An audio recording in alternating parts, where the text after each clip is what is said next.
এই কি শুরু করছো? হ্যাঁ, এই তুমি পারবা না যখন, তাহলে আমারে বিয়া করছো না কেন? হ্যাঁ, একটা 80 বছরের বুড়ি ধইরা বিয়া করতা, তাহলে তুমি যতটুকু দিতে পারো অতটুকু তার পোষাইতো, আমার পোষাইবো না। প্রত্যেকটা দিন শুধু খালি এটা জ্বালা আর সহ্য করতে পারতেছি না। তার কি করতে হবে আমার? তার কি করতে হবে আমার? কি করতে হবে দেখো। বুঝো না, তুমি তো একটা ওষুধ খাও, সেই ওষুধও তো কাজ হয় না তোমার। না হলে আমি কি করবো? বিয়ে করছো না কেন? তুমি জানো যে তোমার সমস্যা, তাহলে আমার মতন এই জিনিসটা তুমি বিয়ে করছো না কেন? হ্যাঁ, তোমার যেহেতু পাওয়ারই নেই, তাহলে কেন বিয়ে করছো? তুমি জানো না যে বল লাগবে, বেশি বেশি দেওয়া লাগবে? আচ্ছা ঠিক আছে, তোমার যদি ভালো না লাগে তাহলে আরেকটা ধরাই দে, আমি যতটুক পারছি অতটুক দিছি। আচ্ছা তোমার জন্য কি আমি জীবন দেবো? হ্যাঁ, ও, তুমি আমার জন্য জীবন দিতে পারবে না? না, আসলে ভুলটা আমারই হয়েছে। তোমার মতন বইরা খবিসের কাছে বিয়ে বসে যাও, বা তুমি যাও, তোমার আর কিছু করা লাগবে না, যাও। যত জ্বালা আমার। উফ, এক রাত দুই রাত কষ্ট হলে আমি মনটারে সান্ত্বনা দিয়ে রাখতে পারতাম। বিয়ের পর হইতে এই অনেক দিন ধরে খালি ওনার সমস্যা, আর ওনার কারণে আমারও সমস্যা। না, এইভাবে থাকা যায় না। বুইড়া ঘরে বুইড়া যদি একটা ব্যবস্থা করতে পারি না, তোর সংসারে আমি আর থাকবো না রে। উফ, ধ্যাৎ, কিচ্ছু ভালো লাগে না। সিরে খালুর এই অবস্থা, আহা, আমি তো মনে করছিলাম না জানি কি ঝগড়া টগড়া লাগছে, এখন দেখতেছি না ঝগড়া না, ওনারা আসলে অন্য বিষয় নিয়ে কথা কইতেছে। বেটা তো কইলই যে আমি কি জীবন দিব, ও তো ঠিকই কইছে। বেটা যা পারছে, আর বয়সের সাথে একটা জিনিসের মানানসই আছে না, বেটা যা পারছে তাই করছে, এর চেয়ে বেশি কেমন করবো। কিন্তু আফসোস লাগে খালার লেগে, এই বেচারির বিয়ে হয়েছে, বিয়ে হয় না হয়েছে, তাও ওই যে বেটার লাগে, বেটার একটু বয়স বেশি, টাকা পয়সা দেখছে বেশি, নানায় দরিয়ার লাগে বিয়ে দিয়ে দিছে। ওখানে বুঝো কেমন লাগে। কিন্তু খালার যে অবস্থা দেখলাম, এমনি করে তো কোনোদিন দেখিনি। আজকে বডি ফিটনেস দেখে তো মাথা নষ্ট। এ তো আমার খালাই মনে হইতেছে না, বিয়েন মনে হইতেছে। আসলে যখন যৌবনের জ্বালা ওঠে, তখন আর ওই রাবিদ রুবিদ থাকে না, তখন ওই খালা কোনটা আর মাসি কোনটা এটা মাথায় থাকে না। কাজ করি, এটা তো একটা সমাধান দরকার। আমি তো এই বাড়িতে বেশ কিছুদিন থাকার জন্যই আইছি, তাইলে কি কর রিক্স নিব নাকি? আরে খালা আমার বয়সে বেশি বড় না, আমরা প্রায় সমান বয়সী। একটা রিক্স নিয়ে লাই, তাও যদি খালুর সংসারটা টিকে। বেটা তো বউ মরে গেছে দেখে বিয়েটা করছে, তা শখ করেই তো করছে, সংসারটা অন্তত বাঁচুক। আপনারা কি করেন? যাই দেখি খালার ঘরে যাই, খালার একটু মানানোর চেষ্টা করি। জীবনে অনেক বড় ভুল করছি, শাশুড়ি সম্পত্তি দেখে বিয়ে বই সেটাই ভুল করছি। যদি একটা জোয়ান ছেলের কাছে বিয়ে বইতাম, অন্তত এই কষ্টটা হতো না। কি হয়েছে? তুমি মন খারাপ করে বসে আছো? আমি ভেবে দেখেছি, আসলে ভুলটা আমার হয়েছে। এই বিয়ে করাটা আমার ঠিক হয়নি, যেহেতু তোমার চাহিদা পূরণ করতে পারতেছি না। শোনো, আমি ওই একটা কথা ভাবিছি,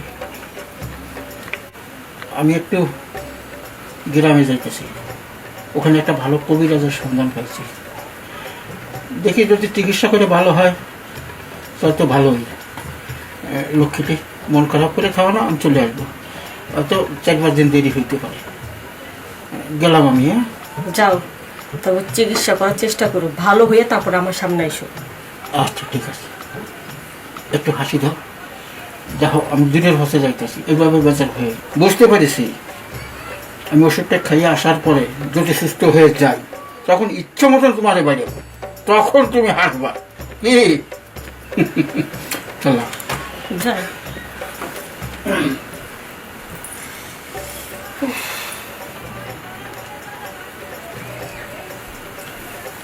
খালা, খালু কই গেল?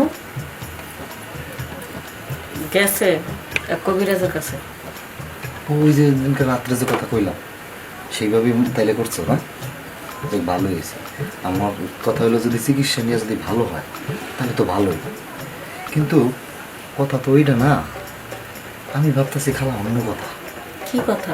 মনে করো বেড়া টাকা পয়সা আছে, চিকিৎসা করাইলো, কিন্তু ওষুধ কিন্তু সবাইরে ধরে না।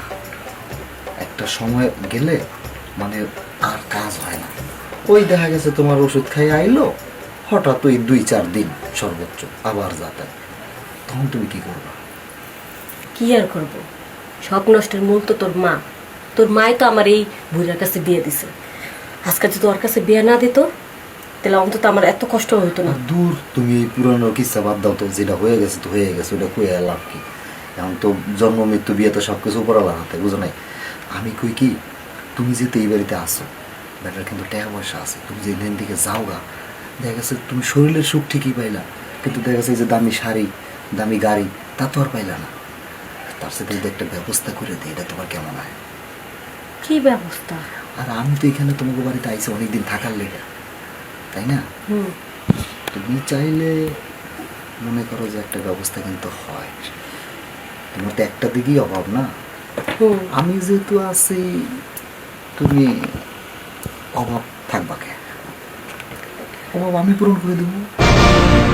তুই কি পাগল হয়েছিস? তুই না আমার ভাগ্না হস? আর দূর বাদ দাও সে।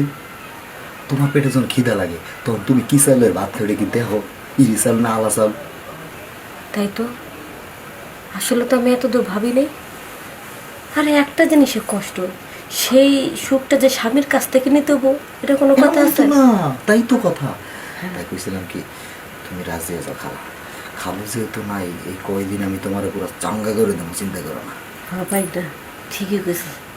আমার তো শুধু একটা দিক দিয়ে কষ্ট, এটা যদি তুই সুখ দিতে পারোস, তোর খালুটা ছাড়া আমার দরকার নেই। দরকার কি? তাই তো। আরে তুমি বইসা আছো কেন? আহ, যতক্ষণ দেখেন ততক্ষণ একটা বাড়ি দিয়ালাম। তোমার এই সুন্দর যৌবন নিলে, তোমার এই সুন্দর যৌবন নিলে, এই সুন্দর যৌবন নিলে খালু মিটাতে পারে না, নিলে খালু মিটাতে পারে না।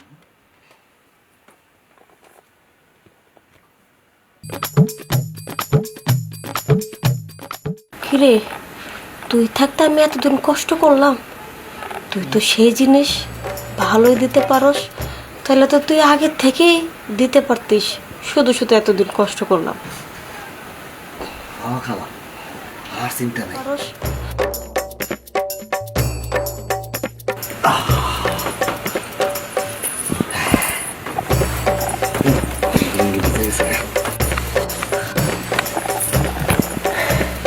কিরে, তুই তো ভালোই দিলি, খুব মজা পাইছি। আমি শান্তি পাইছি কিন্তু হেডে নিয়ে কথা।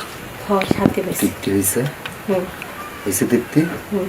এখন আমার আসল প্ল্যান শোনো। কি? প্ল্যান এ নিয়ে শেষ না। খালু আসার পরে হুম কাম পারুক আর না পারুক, হুম ছলে বলে কলে কৌশলে হুম জমিটুক শুধু হ্যাঁ তোমার, হ্যাঁ জমি তোমার নামে কইরা, হুম। তারপরে খালি আমার ভয় লাগতেছে। আর দূর আমি আছি না, চিন্তা করো কে? ঠান্ডা মাথায় করো, ঠিক আছে, লোকে সন্দেহই করতে পারবো না। যা করার তুই করিস, আমি কিন্তু মারতে পারবো না। তোমার মারতে হবো না, সিস্টেমে এমনি মরে যাবো গা, সেই সিস্টেম আমি করো। তুমি এটা নিয়ে চিন্তা করো না, তুমি শুধু আমার কাছে থাকো। আগে যা, ওয়াশরুমে যা। ভিজে গেছি। ভাইগনা তো সেই ঠাপ দিতে পারে, শুধু শুধু আমি এত কষ্ট করলাম এতটা দিন। যা, এখন যেহেতু সুখ পাইছি আর কষ্ট হইব না। কি বলেন আপনারা?